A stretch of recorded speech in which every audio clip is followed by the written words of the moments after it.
इस एपिसोड की शुरुआत में हम जुआन के बचपन के सीन देखते हैं, जहाँ पर वो नींद से जागा था और उसे अपना दादी का आवाज आ रही थी। वो दादी किसी को डांट रहा था और बोल रहा था, तुमने ही उसके बाप को मारा ना, ताकि तुम मुझसे शादी कर पाओ। अब देखो, तुम्हारे वजह से वो बच्चे और एक माँ अकेले पड़ गई है। तुम्हें पता है उनके ऊपर अब क्या गुजर रहा है। यहाँ पर शायद ये लोग चैंपियन के बारे में ही बात कर रहा था। फिर हम देखते हैं ये बंदा चैंपियन के घर के सामने आ गया था, जहाँ पर चैंपियन और उसका माँ एक कॉफिन के सामने बैठ के रो रहा था। उस कॉफिन में असल में कोई नहीं था, लेकिन लोगों का मानना है कि उसका बाप मर गया है और इसकी वजह से बिना लाश के वो अपने पिता का अंतिम संस्कार कर रहा है। जहाँ पर चैंपियन का नजर जुआन पे पड़ जाता है और उसे उस पर शक होने लगता है। फिर सीन प्रेजेंट में आता है, जहाँ पर वो दोनों एक दूसरे के साथ लड़ने के लिए रेडी हो गया था और उन दोनों के बीच फाइट शुरू हो जाता है। यहाँ पर उन दोनों के बीच बहुत ही जबरदस्त फाइट चल रहा था। जुआन मार्शल आर्ट में बहुत ज्यादा एक्सपर्ट है और इसकी वजह से वो मार्शल आर्ट टेक्निक यूज करके फाइट कर रहा था और चैंपियन के पास सिर्फ बॉक्सिंग टेक्निक है और वो उसका यूज करते हुए जुआन के साथ फाइट कर रहा था। इस बीच में चैंपियन उस चट्टान से नीचे गिरने लगता है, लेकिन वो एक पत्थर को पकड़ लेता है और इसकी वजह से वो वहाँ पर लटक गया था। अगले सीन में हम देखते हैं उसी डॉक्टर के साथ ये बंदा बात कर रहा था। यहाँ पर ये दोनों चैंपियन के बारे में ही बात कर रहा था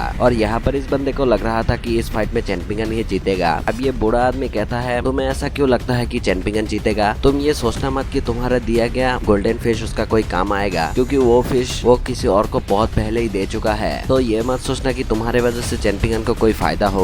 ये बात सुन के ये बंदा भड़क गया था और ये बंदा बोलने लगता है, इस पूरे विलेज में चैंपियन बहुत ज्यादा नकारा इंसान है, इसकी वजह से मैं खुद से उसका मदद करना चाहता था, तो आप इसे कैसे कह सकते हैं? अब ये बुरा आदमी कहने लगता है, चैंपियन को इस सब से कुछ भी नहीं होने वाला। चैंपियन को सिर्फ एक ही चीज से कुछ होगा, वो है यहाँ का स्वॉर्ड। अगर यहाँ का स्वॉर्ड उसे अपना मास्टर मान लिया तो तभी चैंपियन बहुत आगे जा पाएगा। ये बात सुन के ये बंदा कहता है, ऐसी बात है तो आप बचपन से उसका मदद क्यों कर रहे थे? फिर सीन प्रेजेंट में आता है, जहाँ पर चैंपियन का बात चैंपियन को बोलता है, मैं कहीं पर जा रहा हूँ, तुम्हारे माँ का ख्याल रखना। और ये बात चैंपियन का डैड का आखिरी वर्ड थी, क्योंकि उसके बाद चैंपियन का बाप कभी भी घर पे नहीं आया। वहाँ पर चैंपियन अपने डैड से प्रॉमिस करता है कि वो अपने माँ का जरूर ख्याल रखेगा। अगले सीन में हम देखते हैं चैंपियन को उसी डॉक्टर के घर से भगा दिया जाता है, क्योंकि उसके पास पैसा नहीं था। लेकिन तभी वहाँ पर डॉक्टर आ जाता है और वो चैंपियन से कहता है, मैं यहाँ पर समाज सेवा करने नहीं, मैं यहाँ पर पैसे बनाने आए हूँ। ये बात सुन के चैंपियन पूरी तरीके से उदास हो गया था। चैंपियन को देख के वो बंदा कहता है, अगर तुम मुझे अपना पूरा पैसा और पहाड़ी से मेरा बताया हुआ कुछ हाफ लेके आओगे तो मैं तुम्हारे माँ का जरूर इलाज करूंगा। ये बात सुन के चैंपियन खुश हो गया था और बोलता है, मैं अभी पहाड़ी में जाके लेके आता हूँ। फिर हम देखते हैं चैंपियन पहाड़ी में इस उम्र में चढ़ के ही बहुत मेहनत करके हाफ कलेक्ट करता है। फिर वो उस डॉक्टर के पास आ जाता है, लेकिन वो डॉक्टर इतने कम हाफ देख के भड़क गया था और बोलता है, इससे तो कुछ भी नहीं होने वाला। ये सुन के चैंपियन उदास हो गया था, क्योंकि उसका पूरा मेहनत बेकार गई। फिर वो डॉक्टर देखता है चैंपियन का हालत बहुत ज्यादा खराब है और उसके पूरे शरीर से खून बह रहा है। ये चीज देख के डॉक्टर को उसके ऊपर तरस आता है। तो इसकी वजह से हम देखते हैं वो डॉक्टर चैंपियन को एक ब्रीदिंग टेक्निक सिखाता है, ताकि वो दोबारा से माउंटेन में जाके उसका हालत ऐसा ना हो। ये सब याद करते हुए चैंपियन प्रेजेंट में फिर से पूरे जोश के साथ लड़ने के लिए रेडी हो गया था और उनके बीच में फाइट चालू हो जाता है। हम देखते हैं चैंपियन के पास कोई भी मार्शल आर्ट टेक्निक ना होने के बावजूद भी चैंपियन उसे कड़ी टक्कर दे रहा था और ये वाला फाइट का सीन बहुत ही ज्यादा गजब का है। और इसकी वजह से हम देखते हैं चैंपियन के ऊपर ये बंदा बहुत ज्यादा भड़क गया था और बोलने लगता है, मैं जिस चैंपियन को जानता था वो तुम नहीं हो, सच बताओ तो तुम मेरे लिए एक ग्रेट एनिमी हो। फिर हम देखते हैं वो स्टैचू टूट गया था और चैंपियन और जुआन नीचे आ जाता है। फिर उन दोनों के बीच फाइट स्टार्ट हो जाता है और इस बार जुआन अपने पूरे स्टेंस को लगा रहा था। उसके हर एक अटैक में पूरा एनर्जी यूज कर रहा था और इसकी वजह से चैंपियन बुरी तरीके से मार खाने लगता है। ये चीज देख के निंग्याओ भी परेशान हो गया था। अब ये बंदा निंग्याओ से कहता है, ज्यादा चिंता करने का कोई भी जरूरत नहीं है, क्योंकि अगली बारी तुम्हारा ही है, तुम्हें मार के तुम्हारे पास वो शॉर्ट टेक्निक को मैं ले लूंगा। हम देखते हैं यहाँ पर चैंपियन का हालत बहुत ज्यादा खराब था, फिर भी वो जुआन से फाइट करने लगता है। लेकिन हम देखते हैं जुआन उसे उठा के पटक दिया था और उसे और भी मार के दूर पटक देता है और बोलता है, मैं तुम्हें इतना आसानी से नहीं मारूंगा, सबसे पहले तुम्हारे सामने ही निंग्याओ को मारूंगा और उसका शॉर्ट टेक्निक उससे ले लूंगा। फिर वो निंग्याओ को मारने लगता है और ये चीज चैंपियन देख रहा था। फिर सीन पास्ट में जाता है, जहाँ पर उस ब्रीदिंग टेक्निक की वजह से छोटे चैंपियन को बहुत ज्यादा तकलीफ हो रहा था, लेकिन वो घर के सामने आके बोलता है, मैं अपने माँ के सामने ऐसे नहीं जा सकता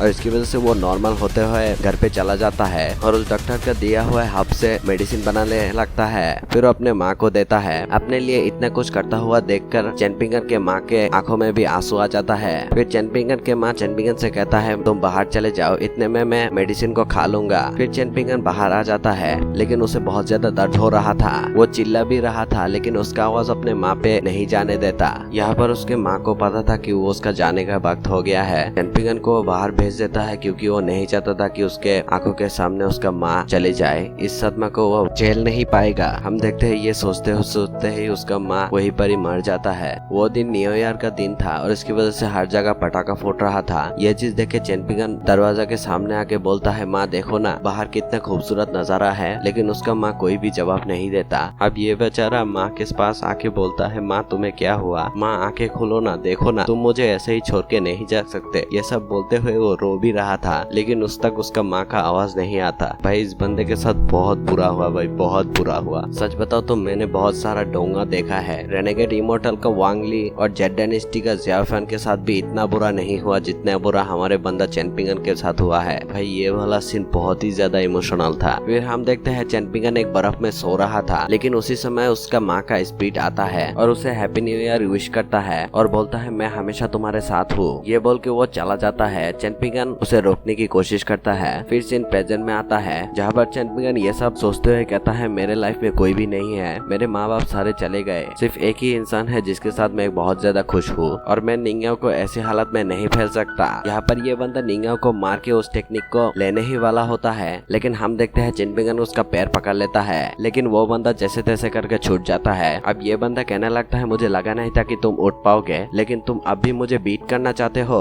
तो चलो फाइट करते हैं। हम देखते हैं चैनपिंगन इसके लिए पूरी तरीके से रेडी था और इन दोनों के बीच में फाइट चालू हो जाता है। हम देखते हैं चैनपिंगन उस बंदे का अटैक को रोक लिया था। फिर हम देखते हैं उन दोनों के बीच में ब्रूटल फाइट चालू हो जाता है। हम देखते हैं चैनपिंगन उसके ऊपर भारी पड़ने लगता है और उसका एक मुक्के से वो बंदा खून का उल्टिया करने लगा था। ये बंदा भी चैनपिंगन पे मारता है लेकिन चैनपिंगन हार नहीं मानता। चैनपिंगन उसका सर पकड़ के अपने सर पे दे के मारता है। अब इस बात से ये बंदा फिर से भड़क गया था। फिर से उन दोनों के बीच में फाइट चालू हो जाता है। फाइट के बीच में वो दोनों ही एक दूसरे को जम के लात मारा था और इसकी वजह से वो दोनों ही दूर फेंकी गई थी। फिर भी वो लोग नहीं रोका। यहाँ पर हम जुआन को देखते हैं जो कि पागलों के तरह चैनपिंगन पे अटैक कर रहा था। चैनपिंगन भी उसमें अटैक को डॉच करके उसपे मुक्का मारने लगता है लेकिन हम देखते हैं वो दोनों ही एक साथ एक दूसरे को मुक्का मारा था। इस बात से ये बंदा और भी भड़क गया था और चैनपिंगन को लगातार मारने लगता है। चैनपिंगन भी बहुत मार खा रहा था और उसी समय उसको सारे बातें याद आ रही थी लेकिन जब उसे अपने माँ के बारे में याद आता है तब वो गुस्से में एक लात मार के उस बंदे को पीछे धकेल देता है और इसकी वजह से हम देखते हैं उसका हालत भी खराब हो गया था। और इस बार चैनपिंगन को देख के ये बंदा बहुत ज्यादा डर गया था और हम देखते हैं चैनपिंगन बहुत ज्यादा गुस्से में है और उसके शरीर से बहुत ज्यादा ऑरा निकल रहा था।